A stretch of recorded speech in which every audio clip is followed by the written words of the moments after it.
started as a product manager, and then now you're working as a technical product manager. Yep. If you can walk us a bit through the skills necessary to become first product manager, and then I'm assuming the ones you need to become a technical product manager are already covered by technical product manager, but you have some additional skills. Yes. So basically, if you can tell us how can you, or what are the skills that make you an eligible candidate or a qualified candidate to apply for a product manager role? Yeah. So I think there's some core skills that any product manager should have. The first one is problem solving. And I know we say this and it just sounds like, problem solving, but really and truly, you actually need to know how to solve problems. And what I mean by that is you need to know how to take a complex problem and break it down into first principles. So at the core of this complex problem, what is someone actually trying to do or achieve? I think we take for granted how difficult that can be, especially in the world of products. So I would say that's probably number one. You need to have a strong business acumen, I would say. So I think you need to understand basic business principles and metrics, not thoroughly, but when you make decisions, you work a lot with business metrics and you're working for a business who is tracking that. Like so, in marketing, click-through rate. Like what does click-through rate mean? Exactly. Or sales, I don't know. Yeah. Sales conversion rate, revenue, all these things you will typically come across. So it's important to have that acumen. Communication is a super interesting one because it's not just about speaking well or writing well, but how do you communicate, once again, something complex to customers? How do you communicate that same thing to our internal teams like sales and marketing? How do you communicate that to your engineers? There are slight differences in how you tell a story depending on who's listening to that story, because you want them to care. And for them to care, you need to know why they should care. What do they care about? That's an art in communication that I don't think I really noticed until I became a product manager. So I would say that's super important. And probably the most important, in my opinion, is, and I don't know if we call it a skill, but it's having empathy. So it's emotional, but why it's important in product management is because you need to really feel or be able to empathize with customers when they experience problems or pain points or anything that makes them dissatisfied, right? Because that's how you really find the motivation to want to solve that problem. That's how you build the case to solve that problem. And that's really how you also make the case to other people. So you really have to understand what that customer is feeling, why they're feeling it that way, and just lend that empathy to them that you've listened and that you're going to do your best to solve that problem. So I would say those are like the core skills that make sense across any product manager. Let's delve a bit into the interview process. So how does it work usually? Maybe you can give an example from Noon or Beamery. Like, what are the steps usually for the product manager role? And how do you prepare for each of these steps? So the specific number of steps will depend on the company, but typically what you find is that you'll have a first interview with whoever the manager will be. So it will typically be a product director. And that's where they just kind of understand what your experience is. And that can be in product.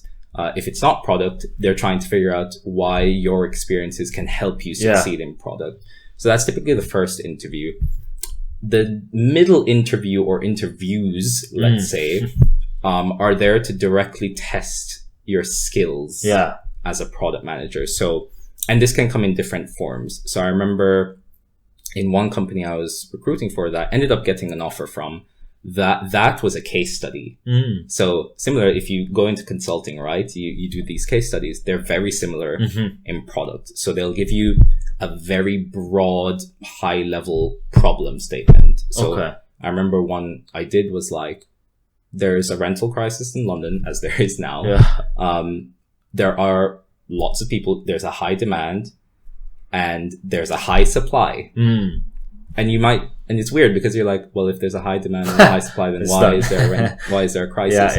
And that was it. They said, how would you address this rental crisis? Wow. So it's a very broad statement, right? And that can take you in so many areas. But once again, what they're trying to make you do, and this goes back to problem solving in particular, is like, how do you take this broad statement and work it into a narrowly defined product or solution, right? And so how do you do that? You ask questions. So in those interviews, they actually do not give you all of the information on purpose.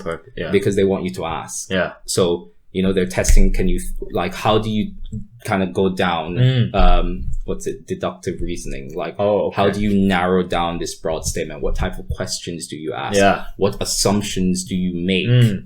Because you can make assumptions in these interviews. So they really just want you to go through this journey of product development within a 45-minute time frame. Yeah.